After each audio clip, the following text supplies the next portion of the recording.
ஜனார்த்தனா, செயலை விட அறிவே மேலானதா? அது உண்மையானால் ஏன் இந்த பயங்கரமான போரை நடத்த சொல்கிறீர்கள்? தயவு செய்து எனது அறியாமையை போக்கி ஒரு பாதையை தீர்க்கமாக எடுத்துரையுங்கள் மாதவா. அர்ஜுனா, ஞானத்தை நோக்கி செல்லும் 2 பாதைகளை விளக்கினேன். ஒன்று சிந்தனையில் நாட்டம் கொண்ட அறிவின் பாதை, மற்றும் செயலில் நாட்டம் கொண்ட செயலின் பாதை. வெறும் வேலையில் இருந்து விலகி நிற்பதன் மூலம் வினைகளில் இருந்து விடுதலை பெற முடியாது. ஒரு கணம் கூட எந்த உயிரினமும் செயல்படாமல் இருக்க முடியாது. செயல்களின் வெளிப்புற உறுப்புகளை கட்டுப்படுத்தி மனதளவில் புலன்கள் மீது கருத்தூன்றி இருப்பதால் அவர்கள் தங்களை தாங்களே ஏமாற்றிக் கொள்கிறார்கள். கபடவாதிகள் என்றே அழைக்கப்படுவர்.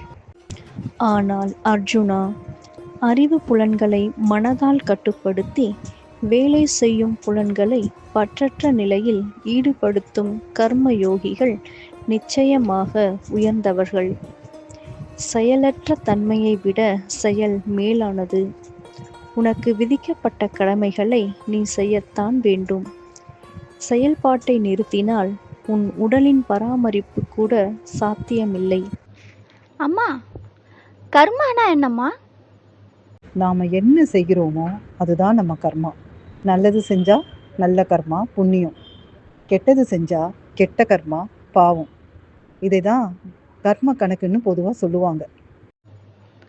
கணக்கா? இந்த மேக்ஸ் என்னை விட்டு போகவே போகாதா? அது என்னம்மா கர்ம கணக்கு? இதெல்லாம் யார் போடுவாங்க? சித்திரகுப்தன்னு ஒருத்தர் இருக்காரு, யமதர்மனோட அசிஸ்டன்ட். இந்த லக்கி மேன் படத்துல தூம் ததா அப்படி சொல்லிட்டு வருவாங்களே, அவங்க தானே? அவங்களே தான். அது நம்ம ரிப்போர்ட் கார்டு மாதிரி. புண்ணிய கணக்கு ப்ளஸ் ஆகிட்டே போகும், பாவ கணக்கு மைனஸ் ஆகிட்டே வரும். ஹேய், அப்போ எண்ட்ல ப்ளஸ் ப்ளஸ்ஸாக வந்தால் நம்மளுக்கு போனஸ் பாயிண்ட் வந்து நம்ம கடவுள்கிட்ட போயிடுவோமா? அதான் இல்லை, ப்ளஸ்ஸாக இருந்தால் அடுத்த பிறவியில் உனக்கு எல்லாம் ஈஸியாக கிடைக்கும். ஈஸியாக கிடைக்குமா? அப்படின்னா நாம் சில பேரை லைஃப்பில் பார்ப்போம், அவங்க பெருசாக எஃபர்ட் போட்டிருக்க மாட்டாங்க, அவங்களுக்கு எல்லாம் ஈஸியாக கிடைக்கும். அவங்கள சுற்றி எல்லாரும் கேர் பண்ணுவாங்க. அதாவது இவங்க ஒன்றுமே செய்யலைனாலும் சுற்றி இருக்கிறவங்களே எல்லாம் செஞ்சிருவாங்க. ஆமாம்மா, எனக்கு கூட தோணும் இவங்க எப்படி இவ்வளோ லக்கியாக இருக்காங்கன்னு.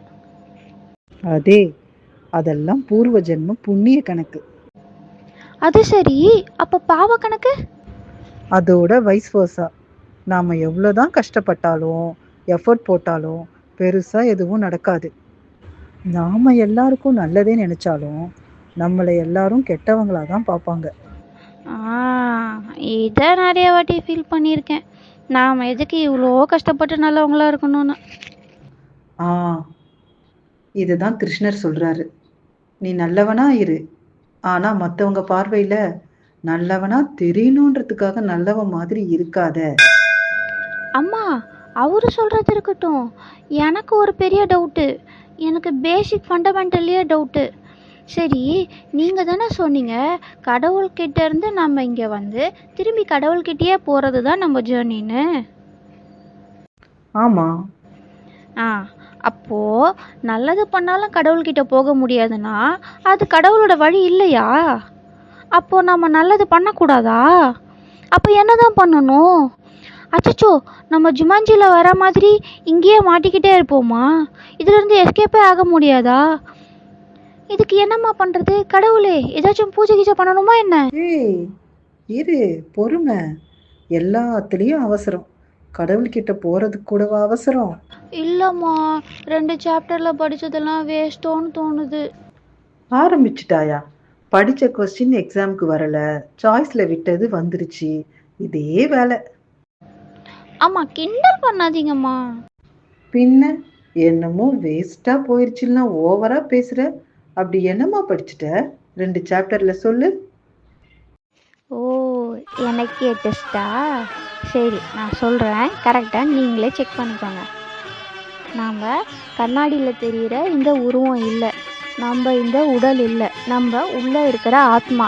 இந்த உடலுன்றது ஜஸ்ட் ஹார்ட்வேர்ஸ் மாதிரி, உள்ளே இருக்கிற ஆத்மா தான் நம்ம சாஃப்ட்வேர், அதுதான் நாம். ஆத்மாவை யாராலையும் அழிக்க முடியாது. இந்த உடலை, ஃபிசிக்கல் பாடியை தான் அழிக்க முடியுமே தவிர ஆத்மாவை யாராலையும் அழிக்க முடியாது. நாம் கடவுளோட குழந்தைங்க. கடவுள் நம்மளை இந்த பூமிக்கு அனுப்பி வச்சுருக்காங்க. கடவுள்கிட்டேருந்து நம்ம இங்கே வந்தோம், திரும்பி நம்ம கடவுள்கிட்ட போவோம். அதுதான் நம்ம ஜேர்னி.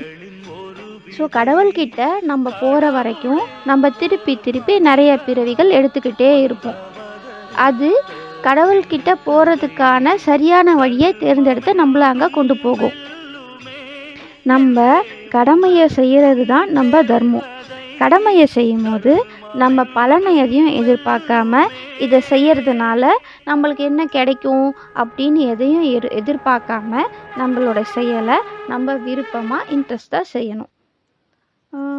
அவ்வளோதான். அப்பாடா, பரவாயில்லையே. இதெல்லாம் படிக்கும் போது கேட்கும் போது நல்லாதாம்மா இருக்குது, மனசு அமைதியாக இருக்குது. ஆனால் கடவுள்கிட்ட போகிறது தான் நம்ம ஜேர்னினா நம்ம எப்படி கடவுள்கிட்ட போகிறது? இப்போ நீங்கள் சொல்கிறது படி பார்த்தா நம்ம நல்லது செஞ்சாலும் போக முடியாது, கெட்டது செஞ்சாலும் போக முடியாது. அப்போ நம்ம என்ன தான் செய்யணும்? கடைசியா ஒண்ணு சொன்னியே, என்ன சொன்ன? கடைசியாக சொன்னேனா? என்ன சொன்னேன்? கடமையை செய்யணும், ஆனால் அதோட பலனை எதிர்பார்க்கக்கூடாது. அதுதான் கடவுள்கிட்ட போற வழி.